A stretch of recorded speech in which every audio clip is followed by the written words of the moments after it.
Oh, let's let Tony in.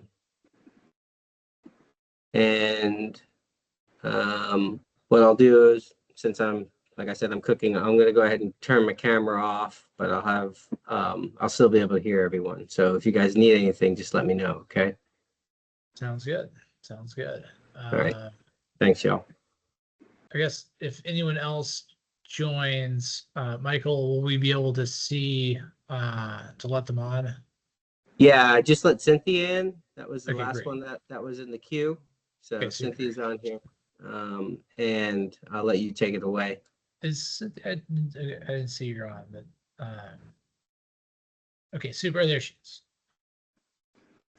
All right, so we'll go ahead and get started. Thanks for everybody for joining in this evening on this working session. As you all know, we've been working through the feasibility studies and coming up with a methodology to compare between the different options within those feasibility studies. And it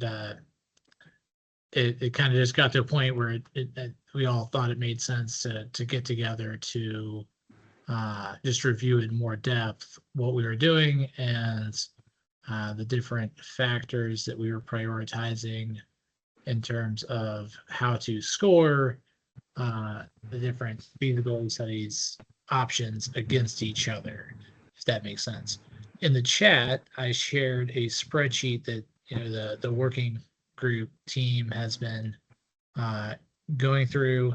So that's what we're going to be kind of working off of. I can share my screen and have that spreadsheet up so that others can see as we're going through. Michael? Yeah, we just added motion, just so you know. Hey, buddy. Oh, great. Hello? Sorry, I was just switching from my phone. Okay, great. Now let me, I'm sharing my screen here. Make sure I share the right one. All right.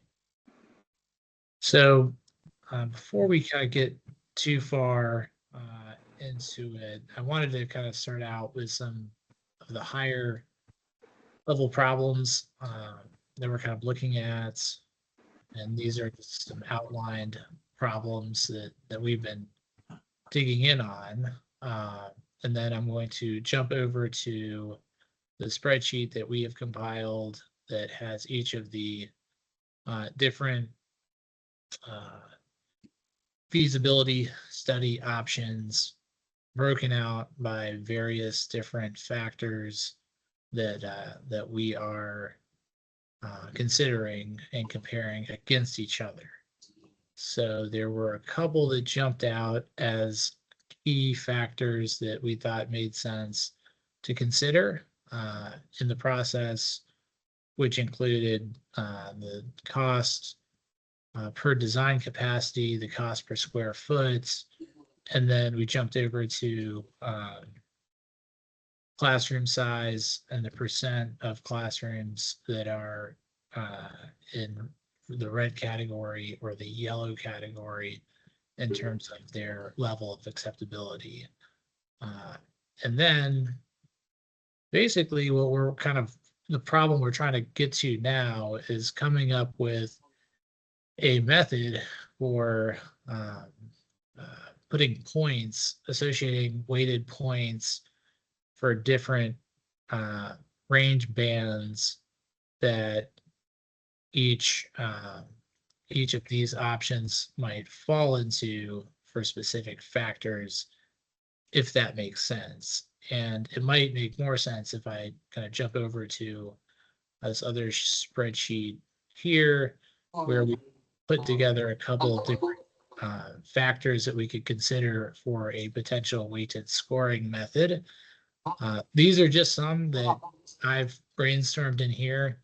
And I think the bigger goal of this working session is for us to come up with a system to score each of these options with some sort of quantitative method and nail down the like a point scale. So I'm going to stop here to get some general feedback from the group. And I think Bosun, Tony, and Matt, and David, you all have been looking at this for a while. So whoever wants to jump in, we can kind of start from here. David, I see you got your hand up. Thanks. So I think there's one factor that's not has been identified. I had to bring it up in the last meeting. That's regarding student population. So there was a report released this week by Department of Education that looked at the drop in student bodies nationwide by state. State of Virginia is forecast over the next 5 years, or 5 to 10 years, to have a drop in high school graduation by 6%. Now, that's not the highest in the nation. The state of Florida is actually going to have a double-digit increase. But when you look at the factors that affect the size of the schools that we need, I was surprised looking at every single one of the feasibility studies mentioned adding additional space. But I didn't see a case for adding that additional space. And I think we do need, the county really needs to come up with some population forecasts that will help us inform this. The challenges that we face in Arlington and Alexandria, one, we've got, it's already an expensive real estate district. Schools nationwide are dropping in student bodies in older established high rent areas because young families that have school age kids can't afford to move in. It's a little bit different here at the federal government, but still that 6% drop for the state of Virginia, I think, is indicative that that's something that we should consider. An area where we would definitely want to look at plussing up student capacity would be if the county is forecasting some affordable housing development, and we probably have that somewhere in Arlington. So I think there are external stressors that need to help inform this overall recommendation. Thank you for listening to my sermon. Great point. And I think depending on where you are in the county, that can vary pretty significantly in terms of enrollment levels. Other thoughts? Mosin, Tony, do you have any thoughts here? I know you guys, Matt has his hand up. Oh, Matt's got his hand up. Okay, Matt, did you want to jump in? No, I just wanted to echo David's point. I think utilizing enrollment projections, which I believe, based on previous conversations we've had with facilities and operations, are derived from a fairly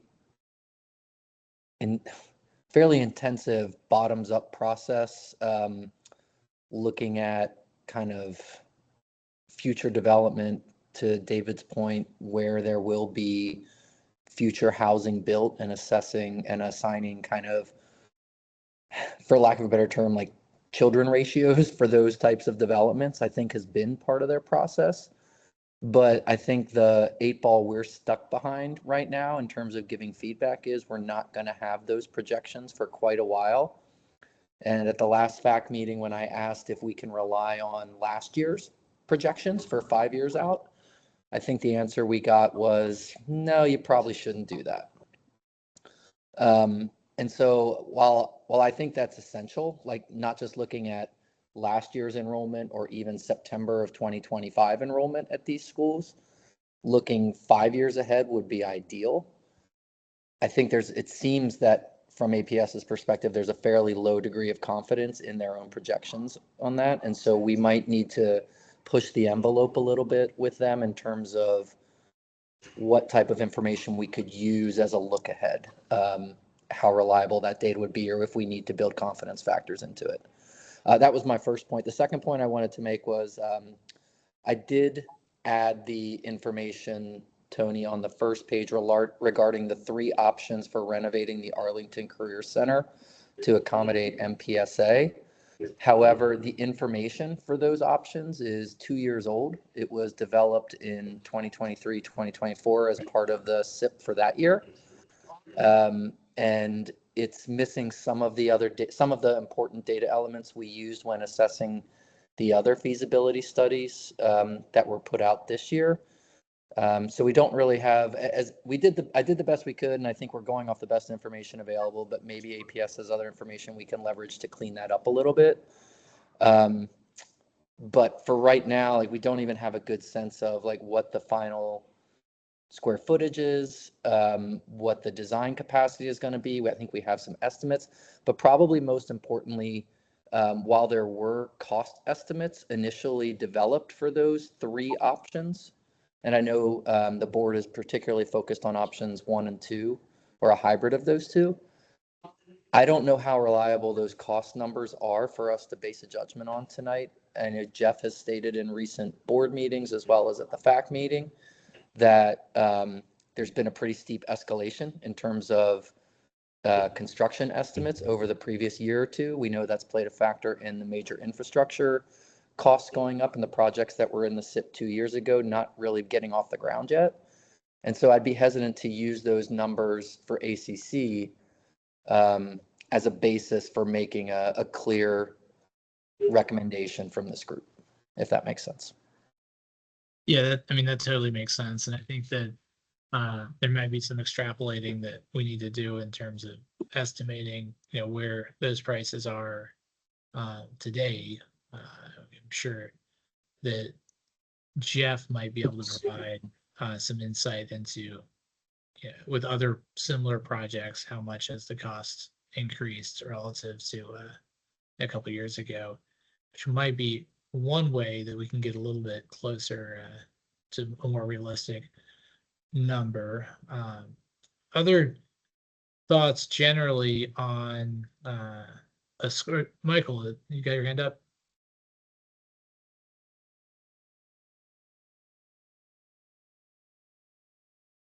Oh, you're on mute there, Michael. Thanks. I was listening in the background, and I think everyone's like pretty much on point. I mean, from what I've been hearing, like what David said and what Matt said, particularly about like the enrollment. Just so everyone is aware, we will be addressing the cabinet the day after Veterans Day for the projections. And it is it's a whole new world, is the way that I'm sort of describing it, generally speaking, right? Because we have to present it to them first. But I'm thinking that on the December 8th, and I don't want to get, people's hopes up, but potentially we might be able to go ahead and share some of that information that we go ahead and share with the cabinet at that meeting when it comes to the projections. And particularly going back to what David said about housing units. So the housing units, one of the recommendations in the presentation is to readdress how housing units are calculated for productivity in the outer years. And that's something that I think that, as facilities and operations, we inherited from, the past projections, and we just kind of carried it forward. But it is definitely something that is optimistic, I think. So, that might be another sort of, no spoilers, but, I think that's something that we have to address. Got it. That's great news that we're getting that so quickly. Tony and then Cynthia, is that the correct order? I didn't see whose hand went up first. Yeah, that's right. Yeah. Oh, super. Then Tony, do you want to jump in? Yeah, okay. So I've got 2 points and then a question I want to make. The first one is I agree that, and this is why I raised it last time, that tracking the enrollment trends are going to be important here. The Swanson study had them for the past 10 years, which was helpful, but obviously the forward-looking piece is, more of what we're looking for. Second, when it comes to the goal of tonight, and I made this point over email, I think we've kind of, in my opinion, I feel like we have enough quantitative measurements to go forward with this, and I don't think that creating a sort of ranking, or maybe not ranking, but a numbered system, a rating system, is going to really provide a whole lot, because these are different buildings. Some of them are for middle schools, some of them for elementary schools, some for career center, and I don't know if scoring them out of on a rating system is particularly helpful, given that we have price per square foot, enrollment capacity, condition assessments, and we have, in my opinion, we have enough quantitative information already. But if others feel like we need to do this, that rating system, I'm open to it. I just don't feel like it adds much at this point. And then third, I was looking at the FY. This is my question. I was looking at the FY 25 CIP, and if I'm reading it, I want to confirm I'm reading it right. For the long range renovations, which this is the category we're looking at, we only have about $300 million to play with over there. Is that correct?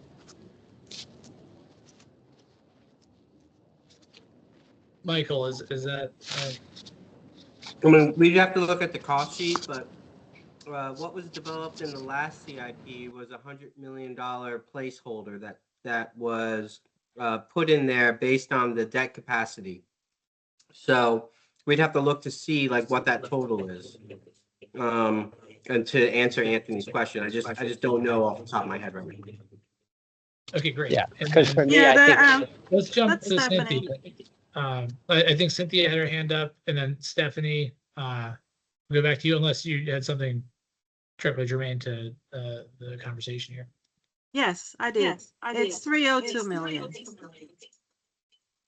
Super. yes, then for we'll me, go I to- think that kind of limits what we're able to do here, because each of these estimates are over $100 million a piece. So we're really only able to get, a couple, 2, maybe 3 of these projects. So I think that's the real conversation I think that we need to have here, and then at the follow-up meeting, is that which ones of these do we think are most important? Because if 302 is the cap that we're kind of working with, I think, we're going to have to prioritize some over the others. I think you're right, and I think we can kind of move towards that in the next portion of this meeting. But Cynthia did have her hand up, so I want Cynthia to ask her question. Hi, and I apologize to everyone. I am like ill tonight, so I'm not, firing on all cylinders. But just to go back, I do want to align myself with David's many people's comment about population trends, and particularly in the area that I live, there are 3 huge new developments going in, housing units facilities that will like quadruple the number of units that are currently, in space now.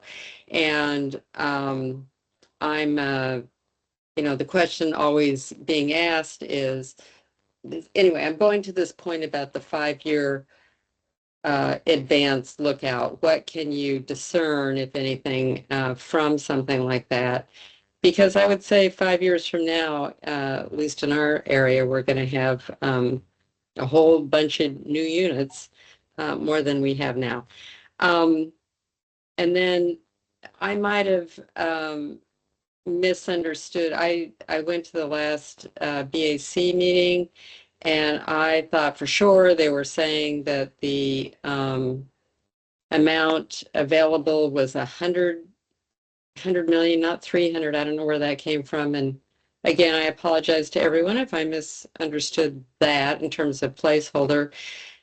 And that leads me to just say, I never thought the expectation was from these feasibility studies that we were going to do them all, certainly not all at the same time. That was one of the reasons that the group suggested early on that we shouldn't do feasibility studies for 5 of them, because data would, by the time you got around to the 5th project, the data would be, overcome by other events, and that it would be better off if we focused on just 1 or 2 to get them started. And so I guess there's no question here. I'm just making comments. My last this is the first time I'm, participating in this little work group, but I would just say, don't let the perfect be the enemy of the good.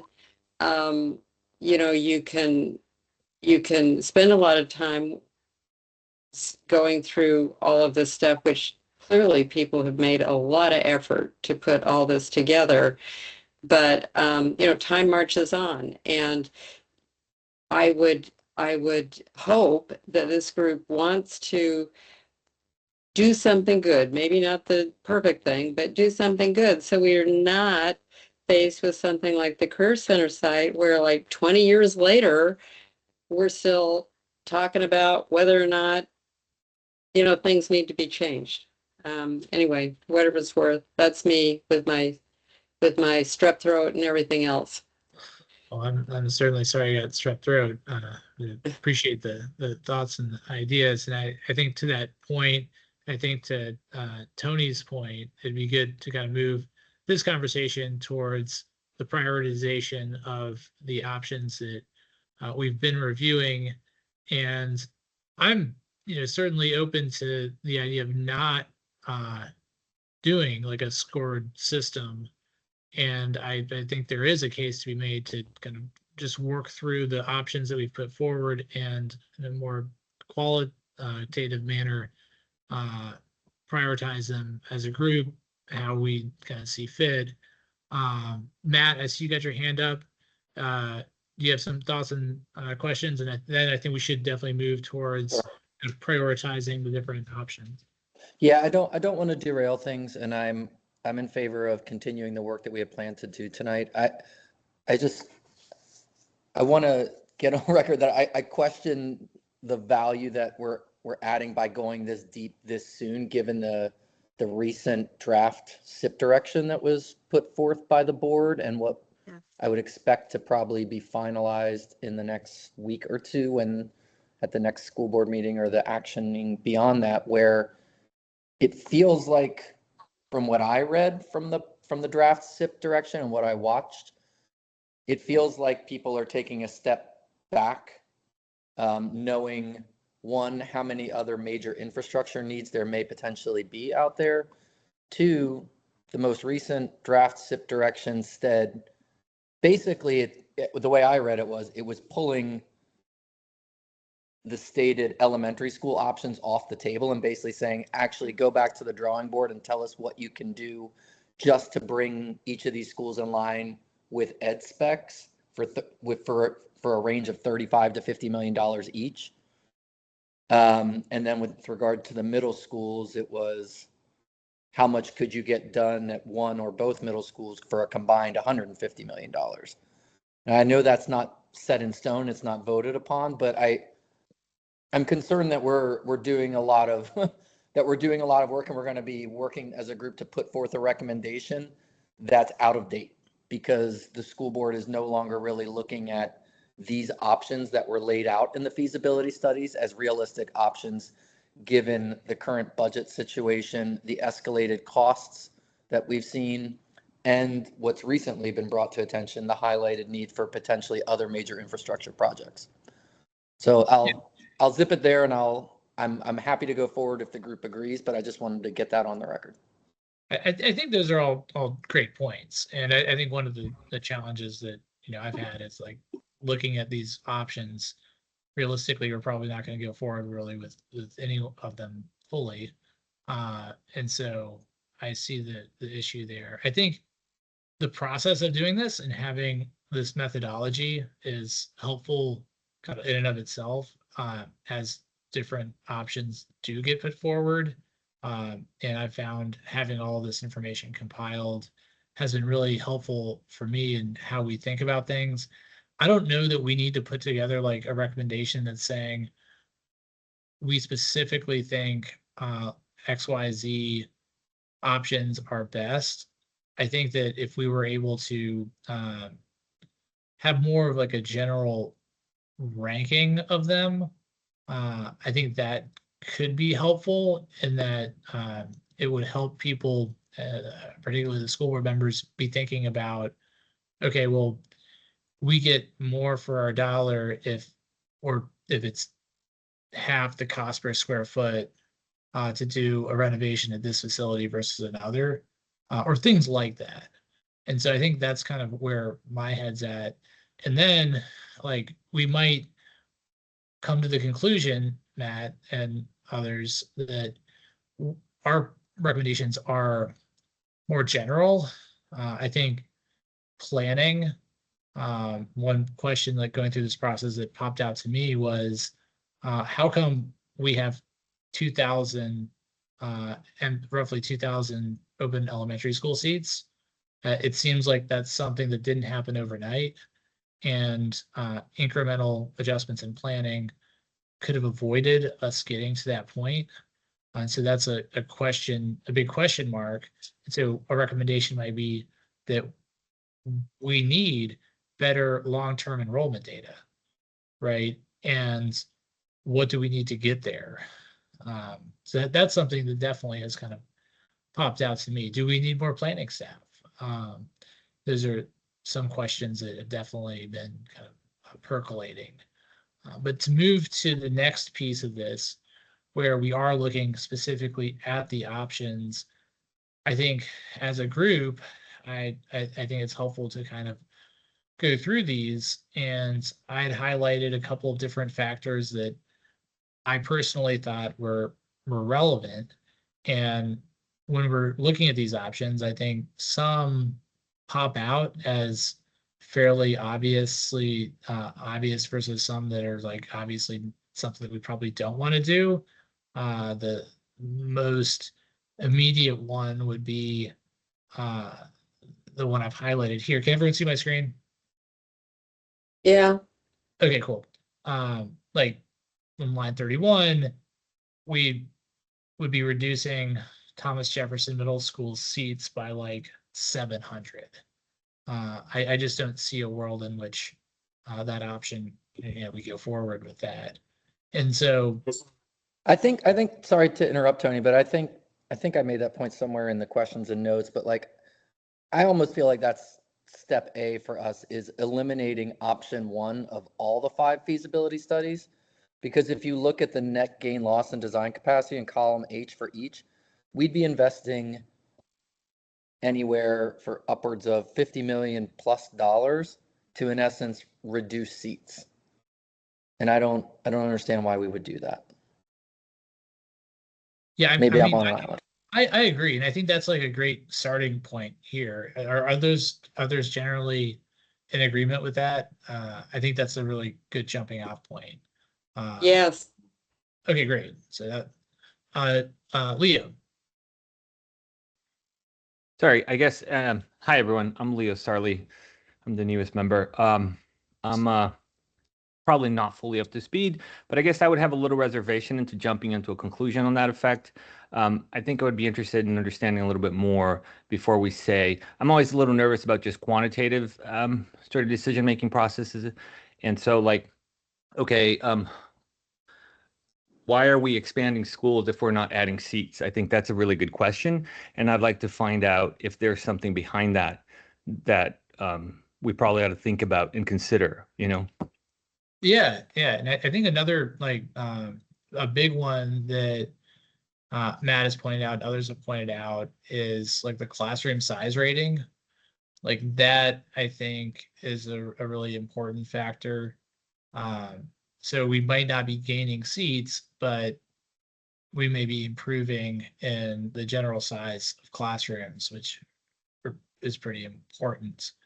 I think for the purposes of what we're doing now, to generalize, probably makes sense to at least not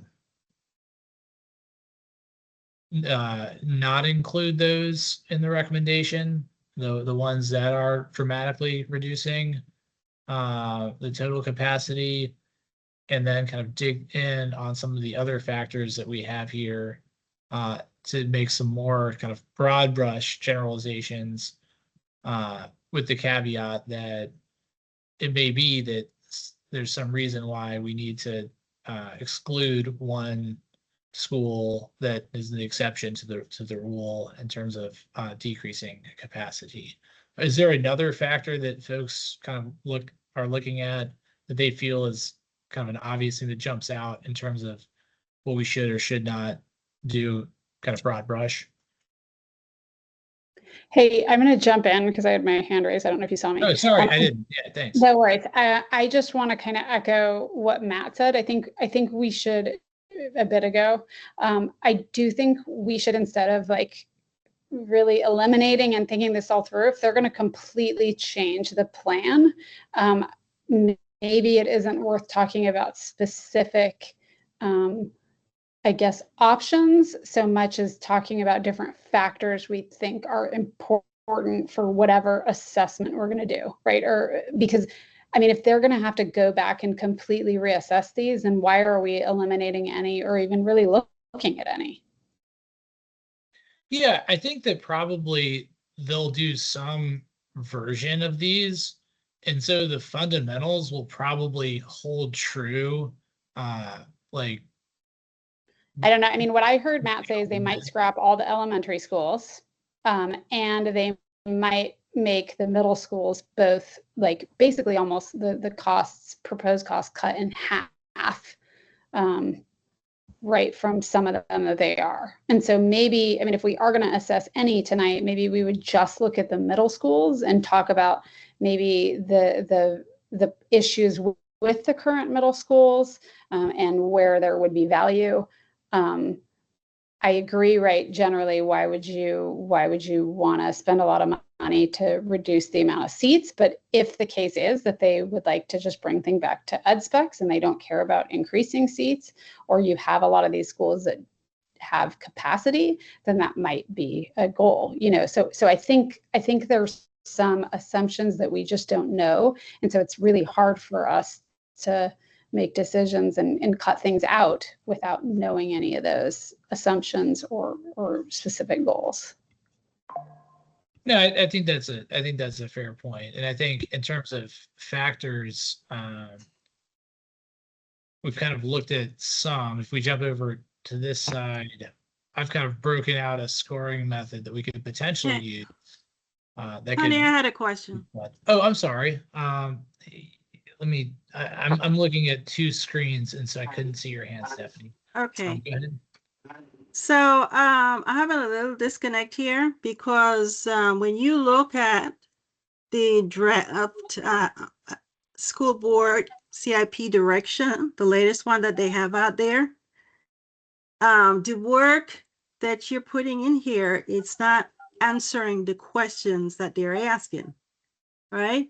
So if you go straight to that document, and regarding the elementary school, what they want answers is on the analysis of seat capacity and enrollment trends. That's not, we're trying to build a model, and they're kind of backing off entirely on what was presented here, all of these proposals for these elementary schools. That's their number one question. Their number two question is that they want an analysis of how APS can best use its capital dollars efficiently in light of infrastructure needs and current facilities. That's just under elementary schools, right? So I'm concerned that we're putting a lot of energy into building a model when that's not answering the questions and that they're asking in this the school board CIP direction. I'm saying go back to the CIP board direction and jump off of that with trying to put our energies into answering the questions that they're asking. And the question that they're asking is not for us to build a model to look at these feasibility studies. They've already moved on. That's my assessment here. Yeah, I mean, I think it's a moving target, and I think that's a fair critique. And I think that with what we have, I don't think we should scrap it, if that makes sense, because I suspect that in this process, there'll be some back and forthing. So having this, I think, is helpful. But yeah, I think you're right that we definitely, in addition to in addition to this work, we do need to go back to the CIP and do a reassessment of kind of where things are at today. I totally agree with that. I think for the purpose of this working group, we're not going to really be able to do that in the next 20 minutes. So I think at least to kind of close out and close the loop on feasibility studies, and then really kind of shift to CIP down the road, or I mean, like before the next school board meeting. I think it would be good to kind of land on the factors that we think are important for the feasibility studies, and then have those kind of in our back pocket for down the road if these options become relevant in the future. So I think that's probably realistically what we can do in this meeting, and then shift to the new CIP direction. Do we have general thoughts? And just jump in if you do, because I'm kind of going between two screens, and it's harder to see somebody's hand on the other screen.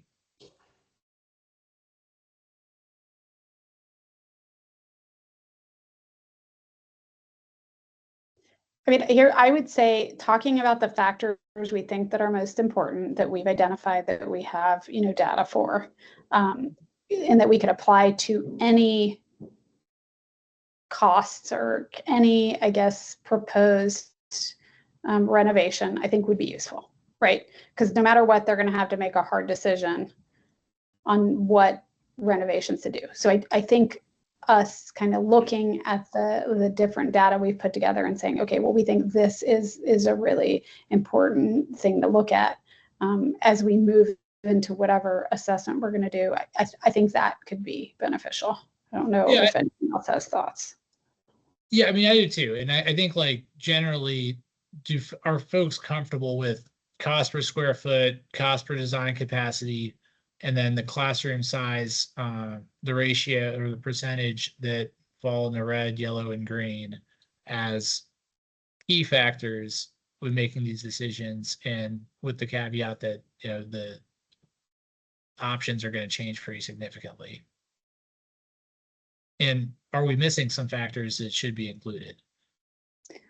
So I think I said it before, and I'll say it again. I think we really need to understand which of these schools are in with the capacity of these schools, and which ones are in areas where there is projected growth. Because you can have a room that's small, but it could have like half the capacity of students, right?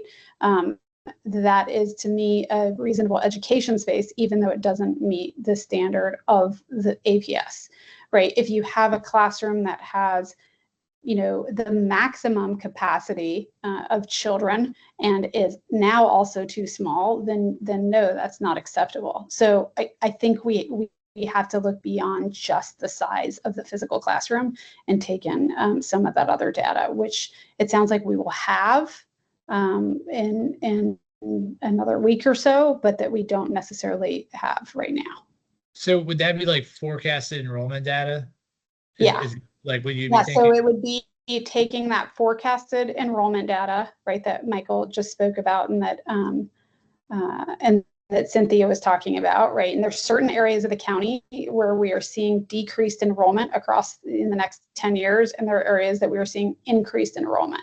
And so in areas where we have schools that are below standard and are already at capacity, to me, those are areas where we should focus on investing. Gotcha. That makes sense. Yeah. Any other thoughts on these factors?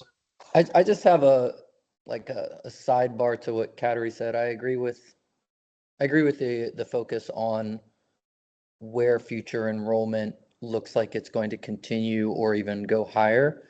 But I think there's a lot of unknowns with that. I think there have been conversations 2 years ago. There were conversations about closing Nottingham and dispersing students 400 students or 350 students to other elementary schools that would drastically alter existing populations and existing enrollment projections at other schools. And I think there's a lot of you don't know what you don't know yet about situations like that. And so I'd be hesitant in basing all of our recommendations on an analysis where we're only looking at a static set of schools with their existing boundaries and what the enrollment and future enrollment may be in those boundaries, because we know that the school board in the previous meeting has floated ideas and talked about moving option programs into North Arlington, which would then increase the capacity at the neighborhood schools, because schools might not get shuttered, but their existing populations would be dispersed to other schools nearby. And so while I think it's a good start, I don't think it's foolproof by any means. Okay. Yeah, no, I agree. I think you have to still consider other factors and assume you're making some, obviously you have to list your assumptions. Yep, exactly. Thanks. Yeah. And I think to Stephanie's point, like this group would probably be better served shifting more to the CIP, doing a review of the CIP and looking at the new priorities that have been put forward, and then maybe revisiting what we've done with the feasibility studies to see if it makes sense to view it through the lens that we've put together. Does that make sense?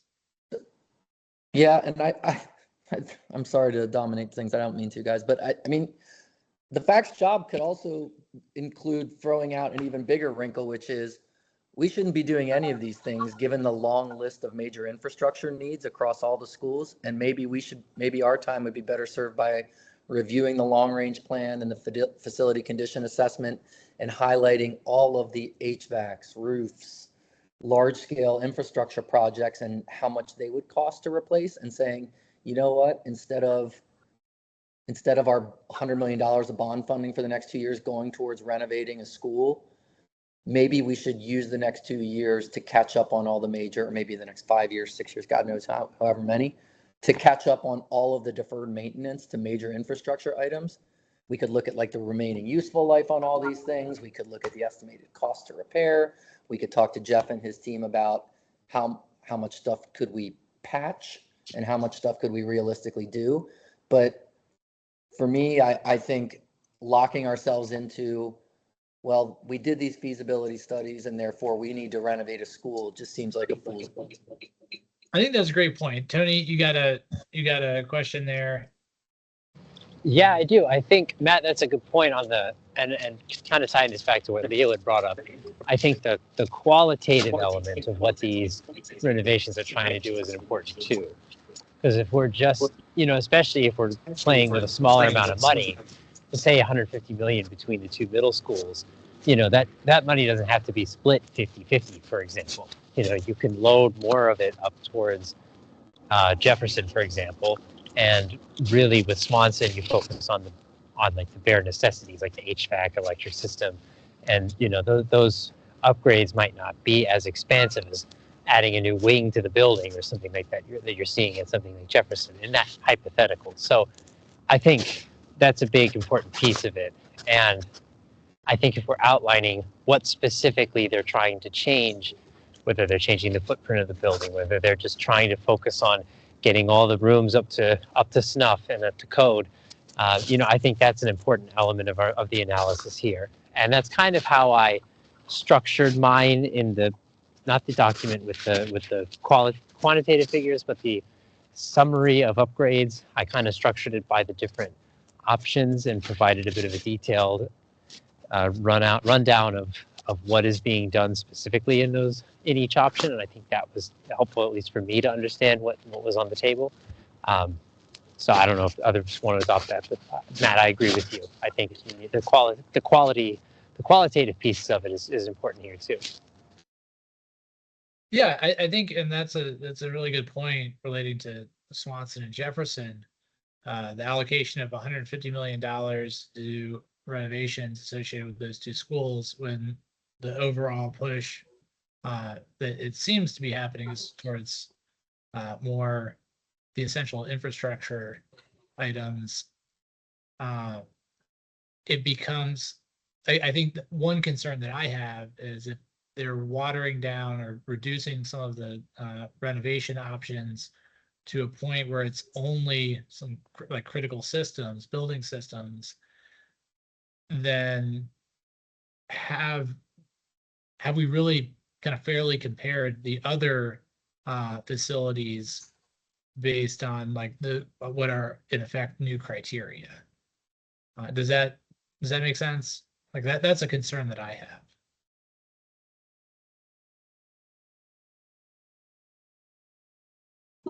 Well, I would just, yeah, I think you're right, barking up the right tree there, Tony. I think if the new direction that was set forth in the draft CIP direction becomes the actual CIP direction, then the feasibility studies, as we've loaded them into this sheet, aren't really real options anymore.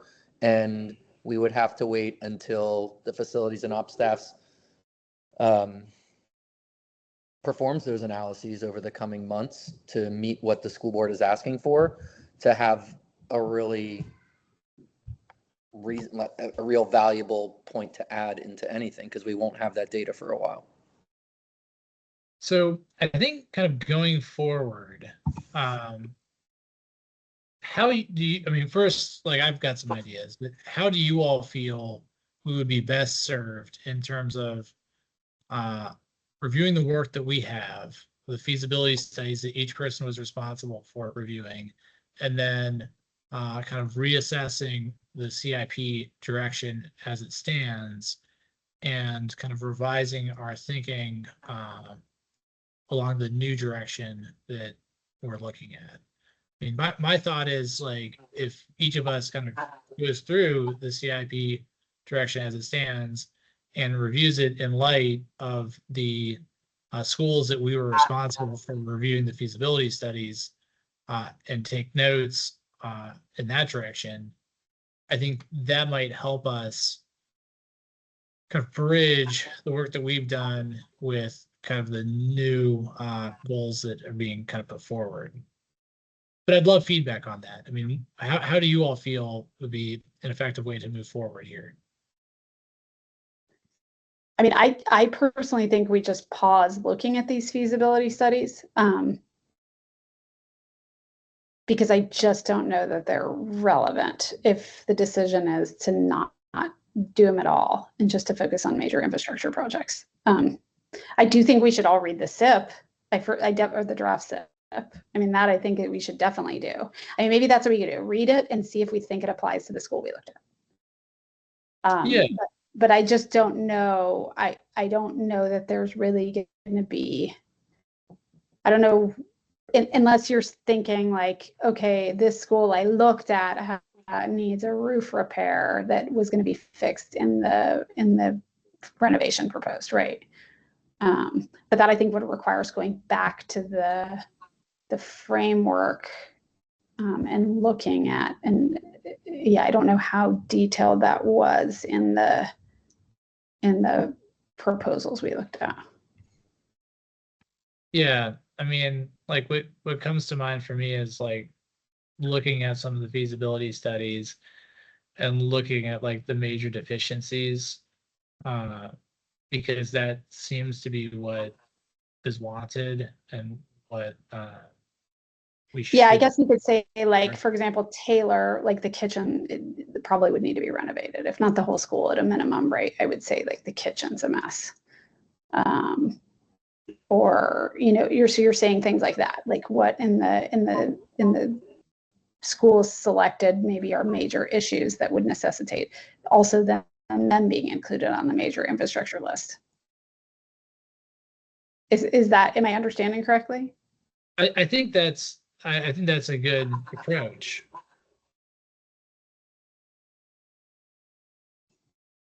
Like calling out the major items.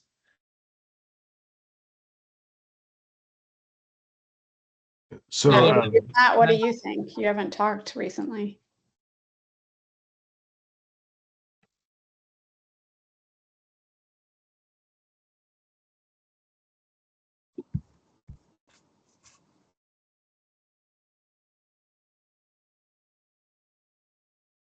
Okay, so why don't we do that? We'll each review the SIP. We'll go back to our feasibility studies and flag like the key items, right? So that we have them. And I think that won't really require a lot of legwork. I think we've already kind of done a lot of that. And then bigger questions that we can be thinking about, I think are planning, whether or not we have enough planning staff in place so that we can get better enrollment forecasts. And then are there other kind of big picture items that we should be thinking about a little bit more? I've got some that, I've outlined here that occur to me, but I think it would be good for us to be thinking about both the feasibility studies and the CIP in the larger context of some of these questions. And if others have thoughts on that, it'd be good to put those down here as well.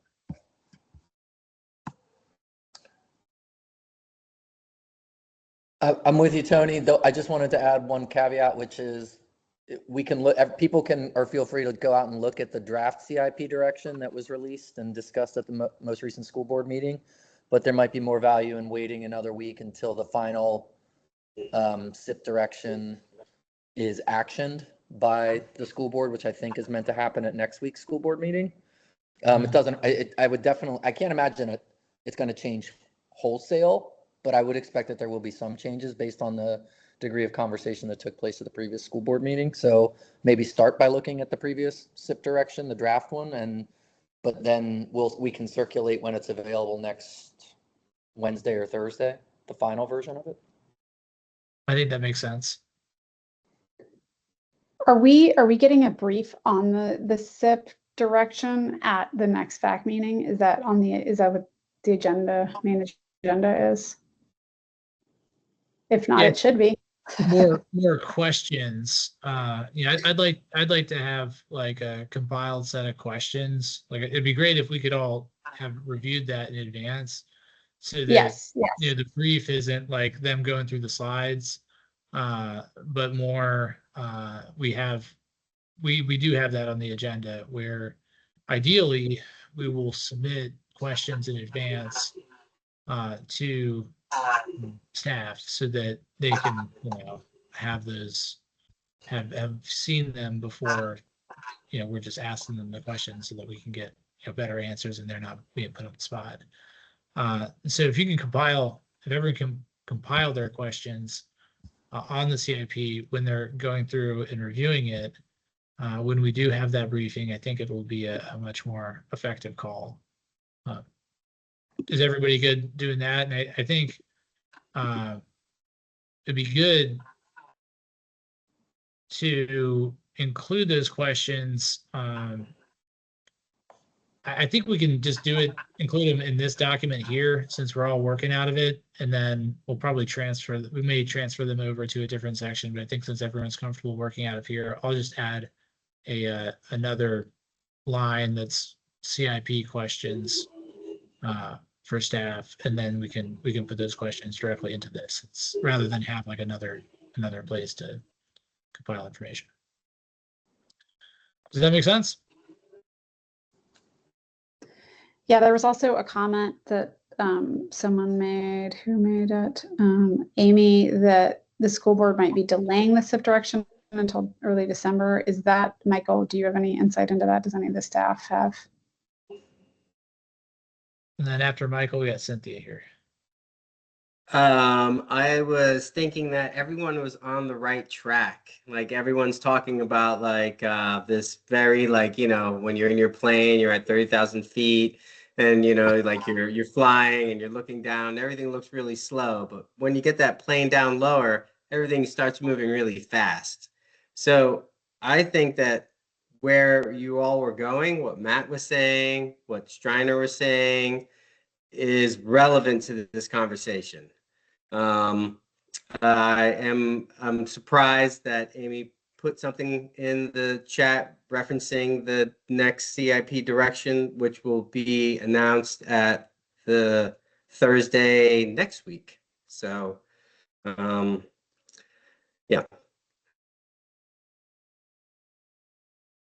Okay, so it's not delayed. Michael, it's not delayed. Okay. Yeah, that I don't know. That's why I put the surprise emoji. All right, and Cynthia, you've got your hand up.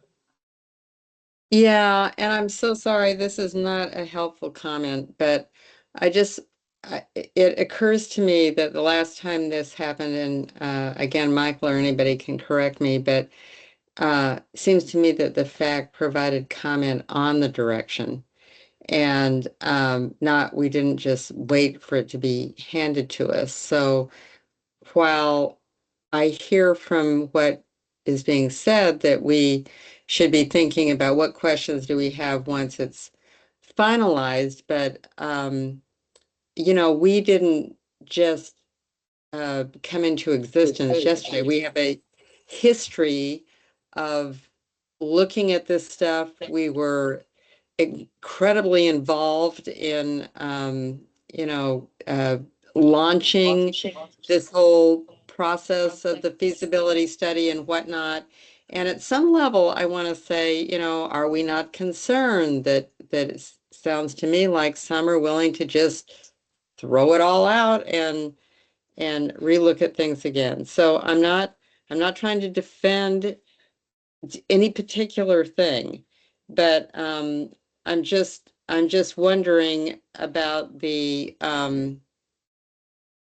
at some level, I'm just concerned that we have invested, I'll just say X amount of money in doing a bunch of feasibility studies and to just hard stop because we all recognize I know some of you who were involved when we had that meeting that kind of got out of control, but talking about, again, this is why we said only do 2 feasibility studies because of the data that would get out of date and the whatever.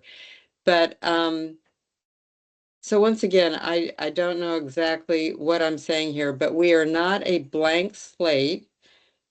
This committee has taken positions on certain things, and I'm sorry that we're to this point. I wish we had whenever we got the draft, that we had been involved just a little bit earlier so that we could have had some input maybe on what is going to come out. So I've totally wasted everybody's time again. I'm sorry. I'm done. I think, Cynthia, what you're saying is, do we want to provide guidance on the direction before they make that final, or the draft direction? Yeah, I mean, we had input last time. We tried to have input on what we thought. Like I say, the one thing that comes to my mind, you will recall, we had said not 5, 2, right? And they went with 5, but we were looking at the draft, and in our mission, we were, attempting to provide some comment there.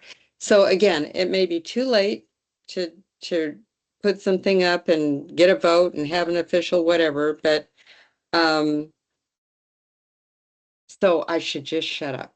Okay. No. I think those are very fair points. Michael's got a quick follow-up there, but I think on our end, it kind of made sense initially to really spend a lot of time on the feasibility studies, but then just direction has shifted pretty significantly throughout the development process.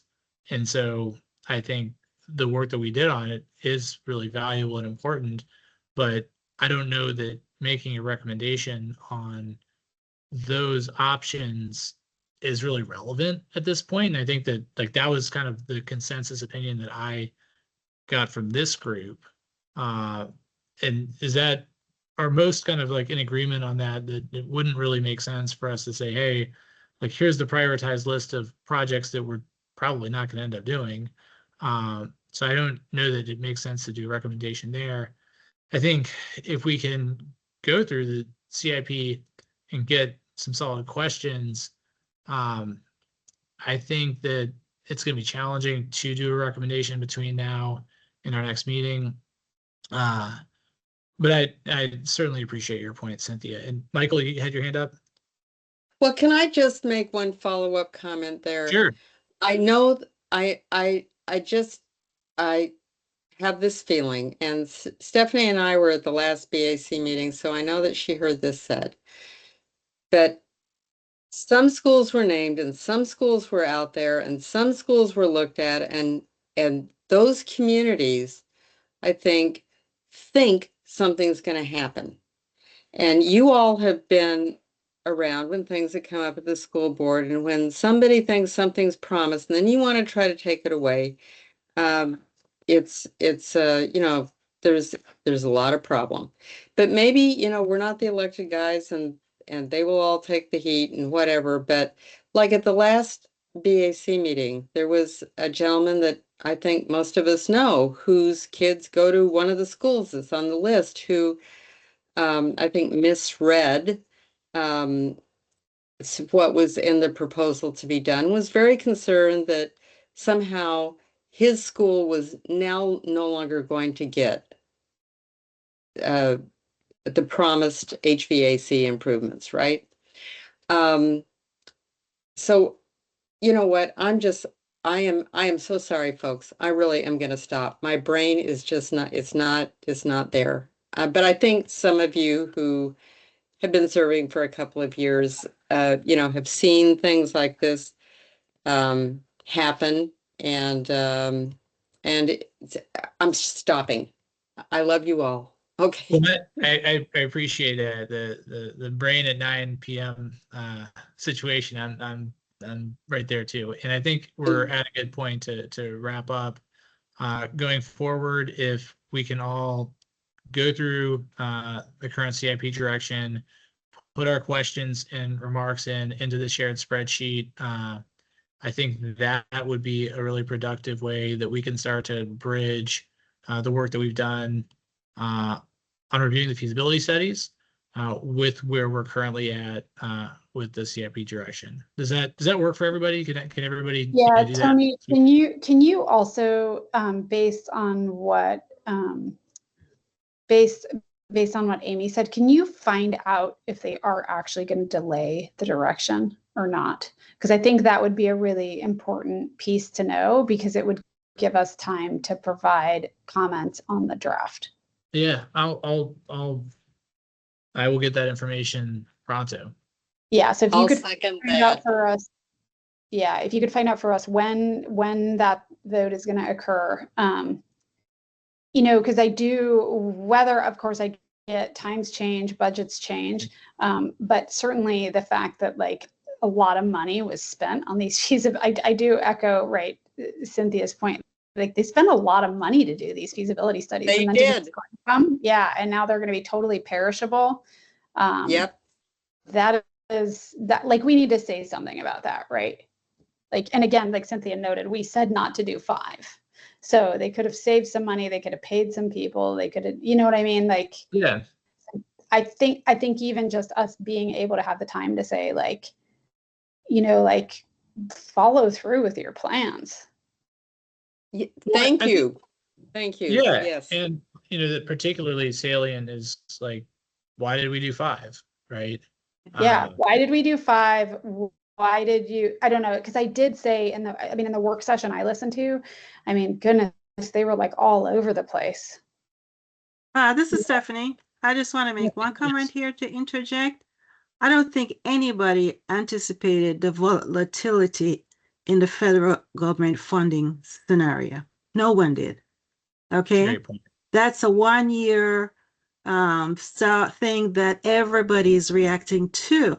So it's not that our process is flawed, whether it's 2 or 5 feasibility studies, is that you're operating in an unprecedented, volatile financial situation with federal government spending that nobody has a solution for. So, so it's different. So it's just different. That's a Okay, great you're- point. Yeah, I mean, I think it'd be good though to know if that's what's causing them to make this decision. Right. I think, and I don't know that that's the case.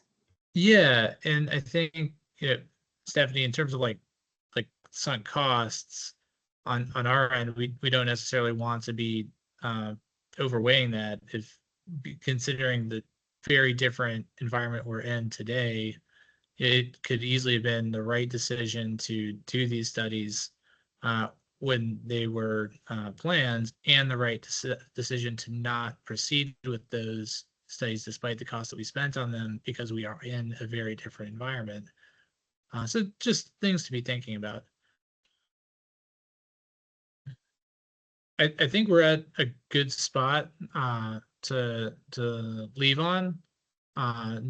Does anyone have any other kind of general thoughts relating to this working session on our best approach towards moving forward? On my end, I'm going to get that date on whether or not or the answer on whether or not they're going to delay the direction, the vote on that.